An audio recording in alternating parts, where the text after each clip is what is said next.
अस्सलाम वालेकुम। टॉपिक है sources of organic compounds. Organic compounds के सोर्सेज में सबसे पहले हम डिस्कस करते हैं प्लांट्स एंड एनिमल्स को। प्लांट्स एंड एनिमल्स, जैसे हमें पता है कि प्लांट्स और एनिमल्स ऑर्गेनिक कंपाउंड्स बनाते हैं। जैसे प्लांट्स जब फोटोसिंथेसिस करते हैं, फोटोसिंथेसिस के नतीजे में प्लांट्स जो हैं वो ग्लूकोज बनाते हैं, जो कि क्या है, कार्बोहाइड्रेट्स होते हैं। इसके अलावा स्टार्च है और डिफरेंट जो है वो कार्बोहाइड्रेट्स होते हैं प्लांट्स में, जो कि ऑर्गेनिक कंपाउंड्स हैं। इसके अलावा बहुत से और भी हमें जो ऑर्गेनिक कंपाउंड्स है वो प्लांट से हासिल होते हैं, जैसे कॉटन है, या इसके अलावा आप कह सकते हैं कि इसमें जो डाइज़ हैं, ऑयल्स हैं, वेजिटेबल्स हैं, ये प्रोटीन्स जैसे हमें हासिल होती हैं, बीन्स वगैरह कुछ। तो इसको हम बोलते हैं कि ये सोर्सेज ऑफ ऑर्गेनिक कंपाउंड्स होते हैं प्लांट्स। और एनिमल्स में क्या है, एनिमल से जैसे गोश्त हासिल होता है हमें, मीट जो है वो क्या है, प्रोटीन है, तो ऑर्गेनिक कंपाउंड्स है। उसके अलावा एनिमल्स के यूरिन में यूरिया पाया जाता है और डिफरेंट कंपाउंड्स होते हैं जो कि ऑर्गेनिक कंपाउंड्स हैं। इसके अलावा हम जो है वो डिस्कस करेंगे कोल को, और उसके अलावा हम जो देखेंगे नेचुरल गैस, और उसके बाद हम देखेंगे पेट्रोलियम। तो सबसे पहले हम देखते हैं कोल। कोल जो है ये सॉलिड मिनरल है, ब्लैक कलर की सॉलिड ब्लैक मिनरल। कोल जो है, कोयला जो है, ये बना कैसे, 500 मिलियन ईयर्स अगो इसकी जो थ्योरी पेश की जाती है वो इस तरह से है कि 500 मिलियन साल पहले जो प्लांट्स और एनिमल्स थे, प्लांट्स एंड एनिमल्स, उनके मरने के बाद जब उन पे मिट्टी की तहें जब आई, तो उसकी वजह से उन पे प्रेशर और बैक्टीरियल एक्शन हुआ। बैक्टीरियल एक्शन, प्रेशर और बैक्टीरियल एक्शन और केमिकल एक्शन भी उन पे हुआ, जिसकी वजह से जो प्लांट्स और एनिमल्स के जो रिमेन्स है, जो फॉसिल्स हैं, वो डिफरेंट रिएक्शंस के नतीजे में कोल में कन्वर्ट हो गए। और वो रिएक्शन क्या है उसको हम देख, वुड या आप कह लें कि एनिमल्स के जो रिमेन्स हैं, जब उन पे बैक्टीरियल एक्शन हुआ, बैक्टीरियल एक्शन, तो वो पीट में कन्वर्ट हो गए। पीट जो है ये सबसे लो क्वालिटी का कोयला होता है। इसमें आप कह लें तकरीबन बाज़ बुक्स पे 50 to 55% भी लिखा होता है, जबकि आम तौर पे हम इसको बोल देते हैं कि 60% तक कार्बन होती है। इसमें कार्बन की क्वांटिटी जो है ना तो कम है, तो ये इतनी अच्छी क्वालिटी का जो है वो कोयला नहीं है। जब इस पर हाई प्रेशर और हाई टेम्परेचर जब इस पर अप्लाई हुआ, हाई टेम्परेचर और हाई प्रेशर जब इस पे अप्लाई हुआ पीट पे, तो ये लिग्नाइट में कन्वर्ट हो गई। अब जो लिग्नाइट है, अब इसको सिंपली याद रखने के लिए आपको और भी फिगर्स मिलेंगे, लेकिन आप इसको कह सकते हैं कि 70% जो है ना वो लिग्नाइट में कार्बन होती है। तो ये लिग्नाइट में कन्वर्ट हो गया। जब लिग्नाइट पे फर्दर, क्योंकि अब प्रेशर जो है ना वो तो मुसलसल पड़ रहा है ना, तो ये स्टेप बाय स्टेप इसमें चेंज हो रहा है। अब लिग्नाइट जो है ये बिटुमिनस कोल में कन्वर्ट हो गया। अब बिटुमिनस कोल जो है इसमें 80% तक कार्बन मौजूद होती है। ये क्वालिटी जो है ना इसकी इंक्रीज होती जा रही है। जबकि जब इस पे फर्दर प्रेशर, क्योंकि अब फर्दर प्रेशर जो है ना वो मुसलसल बढ़ता जा रहा है, तो आहिस्ता आहिस्ता वक्त के गुजरने के साथ साथ कई लाख साल जो है ना वो इस प्रोसेस को होते लगे, तो ये कन्वर्ट हो गया एंथ्रासाइट।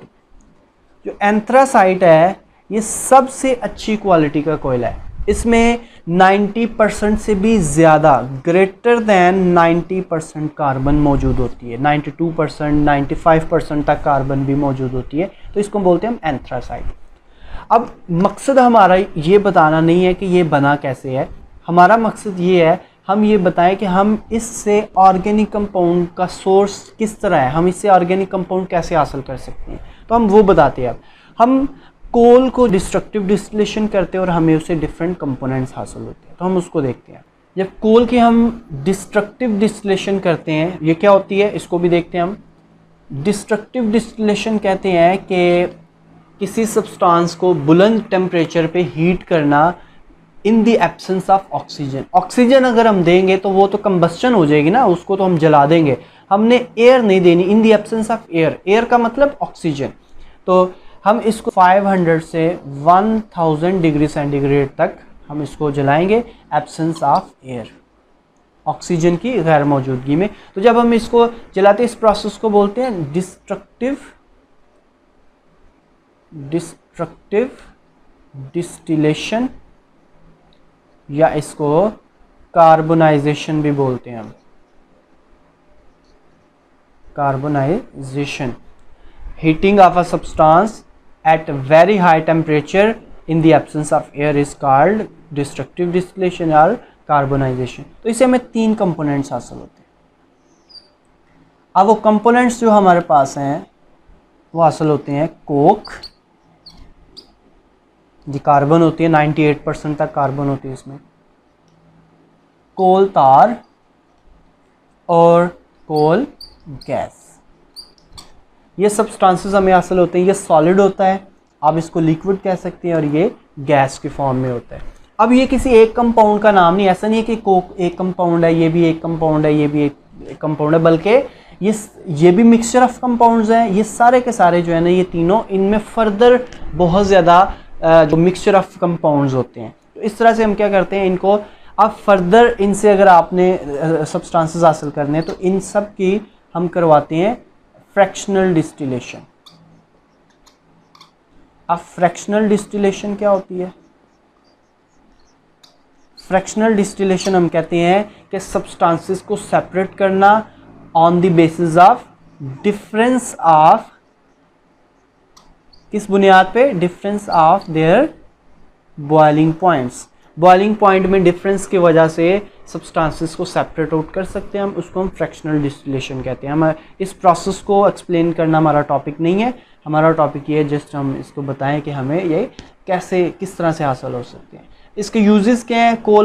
कोल को यूज़ हम कर लेते हैं डिफरेंट फ्यूल के तौर पे, या डिफरेंट इसे काम ले सकते हैं। घरों में भी फ्यूल इस्तेमाल कर लेते हैं, या एनर्जी वगैरह इसे बना सकते हैं। पाकिस्तान में कोल की बहुत ज़्यादा क्वांटिटी है। जैसे हम कहते हैं कि पाकिस्तान में 184 बिलियन टन्स कोयला है, जो कि सऊदी अरब में जो जितना पेट्रोल है, या अरब ममालिक में जितना पेट्रोल है, उससे या उससे भी ज़्यादा एनर्जी का कोयला हमारे पास मौजूद है पाकिस्तान में, जो कि उसको हम यूज़ भी कर रहे हैं अब उससे। जैसे ये सीपेक जो है, उससे जो पावर प्लांट्स हमने बनाया, कोल के थर्मल कोल पावर प्लांट्स जो हमने बनाए हैं, उसमें उसको यूज़ किया जा रहा है। इसके अलावा ब्रिक्स वगैरह, ये जो ईंटें जहाँ पे बनती हैं वहाँ पे भी उसको यूज़ कर लिया जाता है। तो नेक्स्ट हम बात करते हैं नेचुरल गैस। नेचुरल गैस क्या है? ये मिक्सचर है, mixture of low boiling hydrocarbons. Low boiling hydrocarbons मतलब 2 कार्बन वाले कंपाउंड्स, 3-4 कार्बन वाले कंपाउंड्स जो है ना, वो जब उनका मिक्सचर जो होता है ना, जो गैस फॉर्म में होते हैं, उनको नेचुरल गैस कहते हैं। नेचुरल गैस हम घरों में फ्यूल के तौर पे भी इस्तेमाल करते हैं। इसमें ऑर्गेनिक कंपाउंड्स होते हैं। 85% इसमें मीथेन होती है। इसके अलावा इसमें इथीन भी हो सकती है, और इसमें दूसरे कंपाउंड प्रोपेन या इस तरह के जो कंपाउंड्स का जो मिक्सचर होता है। इसके अलावा इसमें क्या हो सकता है? स्मॉल क्वांटिटीज़ कार्बन डाइऑक्साइड की भी हो सकती है, नाइट्रोजन की, और इसके अलावा H2S गैस जो है ना, वो भी इसमें मौजूद होती है। अब ये जो नेचुरल गैस है, ये बनती कैसे है? जब ऑर्गेनिक मैटर डिकम्पोज होता है, तो उससे जो है ना वो नेचुरल गैस बनती है। इसको यूज़ कहाँ पे करते हैं? नेचुरल गैस को हम यूज़ कर लेते हैं डोमेस्टिक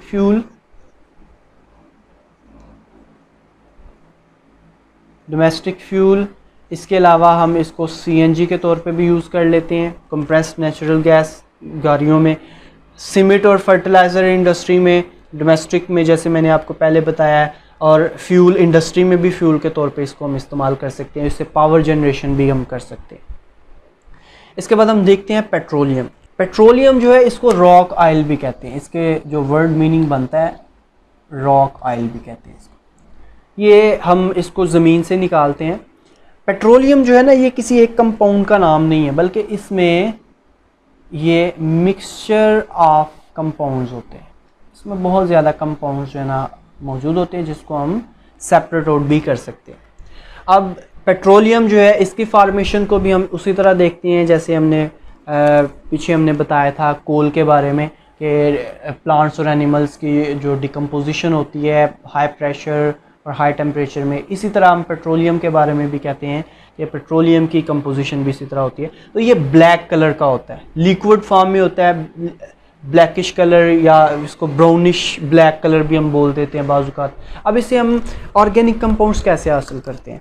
ये तो है मिक्सचर ऑफ ऑर्गेनिक कंपाउंड्स है। तो मिक्सचर से हम करते हैं इसकी फ्रैक्शनल डिस्टिलेशन।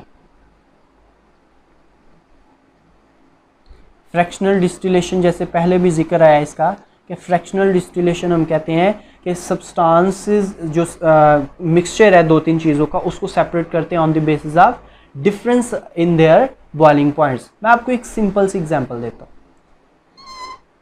वो ये कि आप सब्सटेंस मिक्स करें वाटर और अल्कोहल को, कोई भी अल्कोहल हो सकती है। अब इसका बॉइलिंग पॉइंट होता है 100 डिग्री सेंटीग्रेड और अल्कोहल का 100 से कम होता है। जैसे एथेनॉल है उसका 78 डिग्री सेंटीग्रेड होता है। जब हम इसको हीट करेंगे ना तो हीट करने से क्या होगा, ये पहले बॉयल कर जाती है 78 इसका बॉइलिंग पॉइंट। जब हम हीट कर रहे हैं, जब टेम्परेचर 78 होगा तो जो अल्कोहल है वो बॉयल करना स्टार्ट कर जाते हैं, उसके वेपर्स बनेंगे। वेपर्स जो है ना वो उसके सेपरेट होते जाएंगे और इस तरह से जो है ना हम अल्कोहल वेपोरेट हो जाएगा और पीछे जो है ना वो वाटर क्योंकि 100 पे वेपोरेट होगा, 100 हम देंगे नहीं उसको, हम उसको 78 पे रखेंगे। ये इतना आसान नहीं होता, इसमें काफ़ी प्रॉब्लम्स भी आते हैं, लेकिन एक जनरल जो इसका जो प्रोसेस होता है वो यही होता है कि बॉइलिंग पॉइंट में फ़र्क की वजह से हम इसको सेपरेट आउट कर लेते हैं। इसमें हम डिफरेंट चैम्बर्स लगाते हैं जिसको हमने यहाँ पे हम इसको डिटेल में नहीं देखेंगे, जैसे इसकी फ्रैक्शंस की बात करेंगे। तो फ्रैक्शंस में हमारे पास जो है आती हैं जो इम्पॉर्टेंट फ्रैक्शंस हैं वो है इसमें नेचुरल गैस है, जिसको कि हमने पहले भी जिक्र किया कि नेचुरल गैस में हमें फर्दर भी ऑर्गेनिक कंपाउंड्स इसमें से हासिल होते हैं। बॉइलिंग पॉइंट देखें इसका, तो बॉइलिंग पॉइंट जो है वो less than 20 degree centigrade range जो है वो उसकी होती है। कंपोजिशन क्या है, कार्बन 1 से 4 कार्बन तक के कंपाउंड्स हो सकते हैं, 1 कार्बन वाले भी होंगे, 2 कार्बन वाले भी, 3 और 4 कार्बन वाले भी डिफरेंट कंपाउंड्स। यूजेस फ्यूल और पेट्रोकेमिकल्स। पेट्रोलियम ईथर को अगर हम देखें तो पेट्रोलियम ईथर जो है इसमें इसका जो रेंज है बॉइलिंग पॉइंट का 20 से 60 डिग्री सेंटीग्रेड है। इसमें कार्बन जो नंबर है वो 5 वाले कंपाउंड्स भी और 6 वाले कंपाउंड भी। यूज़ इसको हम सॉल्वेंट के तौर पे कर सकते हैं। लिग्राइन या नेफ्था इसको बोलते हैं हम। इसका जो बॉइलिंग पॉइंट की रेंज है 60 डिग्री सेंटीग्रेड से 100 डिग्री सेंटीग्रेड तक इसकी रेंज होती है। कार्बन की क्वांटिटी 6 और 7 कार्बन वाले कंपाउंड्स होते हैं, 6 वाले भी होंगे, 7 वाले भी होंगे, 6 की आगे भी फर्दर टाइप्स होती हैं, आइसोमर्स होते हैं। तो इसको यूज़ हम कर लेते हैं सॉल्वेंट और रॉ मटेरियल डिफरेंट कंपाउंड्स बनाने में। गैसोलीन जिसको पेट्रोल भी कहते हैं हम, 40 डिग्री सेंटीग्रेड से 220 डिग्री सेंटीग्रेड तक रेंज है इसकी। और इसमें जो कंपाउंड्स में जो पेट्रोल है, जो गैसोलीन है, इसमें जो कार्बन एटम की तादाद है वो 4 से लेके 13 तक हो सकती है, या 6 से लेके जो है ना वो जो ज़्यादातर होते हैं वो कार्बन नंबर 6 से 8 तक होते हैं। इसको हम यूज़ कर लेते हैं मोटर फ्यूल, बाइक्स में और गाड़ियों वगैरह में इसको यूज़ कर लेते हैं। केरोसिन ऑयल है, केरोसिन ऑयल जो है इसका टेम्परेचर आप देख रहे हैं 175 to 325 डिग्री सेंटीग्रेड। कार्बन की तादाद जो है वो 8 से 14 तक हो सकती है। हीटिंग फ्यूल है। गैस ऑयल है, ग्रेटर दैन टेम्परेचर जो है इसका बॉइलिंग पॉइंट है ग्रेटर दैन 275 डिग्री सेंटीग्रेड है। कार्बन जो है इसमें 12 से 18 डिग्री से वो कार्बन की तादाद हो सकती है। 12 वाले भी होंगे, 13, 14, 15, 18 तक वाले जो है ना इसमें तादाद हो सकती है। डीजल और एंड हीटिंग फ्यूल के तौर पे लुब्रिकेटिंग ऑयल्स है, ग्रीजेज हैं, विस्कस लिक्विड होता है और इसमें जो है ना कार्बन की तादाद 18 से ज़्यादा होती है। लुब्रिकेशन के लिए, फ्रिक्शन को कम करने में इस्तेमाल हो सकते हैं। पैराफिन्स है, मेल्टिंग पॉइंट जो है ना इनका, क्योंकि ये सॉलिड है तो हम मेल्टिंग पॉइंट की बात करेंगे, तो ये होते हैं 50 to 60 डिग्री सेंटीग्रेड तक। और इसमें कार्बन की तादाद जो है वो 23 से 29 कार्बन इसमें जो है ना वो हो सकते हैं। वैक्सी प्रोडक्ट्स हैं, मोम जिसे हम बोलते हैं, एसफाल्ट लुक जिसे हम बोलते हैं, जो कि सड़क वगैरह बनाने में भी इस्तेमाल होती है। सॉलिड होता है, रेजिड्यू एंड पे ये बच जाता है। इसको हम रूफिंग, पेविंग, फ्यूल और रिड्यूसिंग एजेंट के तौर पे इसको इस्तेमाल कर लेते हैं।